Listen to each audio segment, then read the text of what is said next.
Lenovo X1 carbon. অনেকে আছেন আমাদের কাছে ব্যাটারি ব্যাকআপ বেশি ভালো ওয়ালা ল্যাপটপ চান। আমি বলবো যে ল্যাপটপের জগতে, সারা ওয়ার্ল্ডের ল্যাপটপের জগতে সবচেয়ে ব্যাটারি ব্যাকআপ বেশি দেওয়া ল্যাপটপ হলো X1 কার্বন।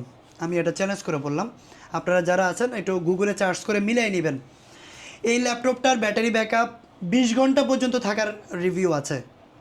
আমি আপনাকে বলছি যে আমার হাতে যে ল্যাপটপটা দেখতে পাচ্ছেন এটা ব্যাটারি হেলথ কিন্তু 99, 96 বা 98% ব্যাটারি হেলথ আছে। সো বুঝতে পারছেন একদম গ্রেড এ কন্ডিশনের এই ল্যাপটপটা। X1 কার্বনের জেন 7, আগে অবশ্যই সিরিজটা দেখতে হবে। X1 কার্বন জেন 7 কোরাই 5-এর 8 জেনারেশন। কোরাই 5-এর 8 জেনারেশন, 8 GB 16 GB র্যাম থাকবে। র্যাম থাকবে 16 GB র্যাম। আর এসএসডি থাকবে হলো 512 GB এসএসডি। আরেকটা কথা বলে রাখি, এই ল্যাপটপটা কিন্তু র্যাম কমানো বাড়ানো যায় না, এটা onboard RAM. So built in RAM যেহেতু দেওয়াই আছে, র্যাম বাড়ানো যাবে না, সেই ক্ষেত্রে 8 GB র্যাম হবে না, 16 GB র্যাম লাগবে মিনিমাম।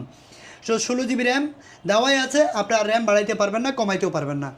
8 GB গ্রাফিক্স কার্ড দেওয়া আছে, আর ব্যাটারি ব্যাকআপ 6-7 ঘন্টা প্লাস পাবেন ইনশাআল্লাহ। এই ল্যাপটপটাও কিন্তু আমাদের কাছ থেকে নিতে পারবেন 16 GB র্যাম, 512 GB এসএসডি, একদম 100% grade A condition. Type C পোর্টের অরিজিনাল চার্জার সহ এই ল্যাপটপটা নিতে পারবেন, অনলি 38,000 হলে নিতে পারবেন।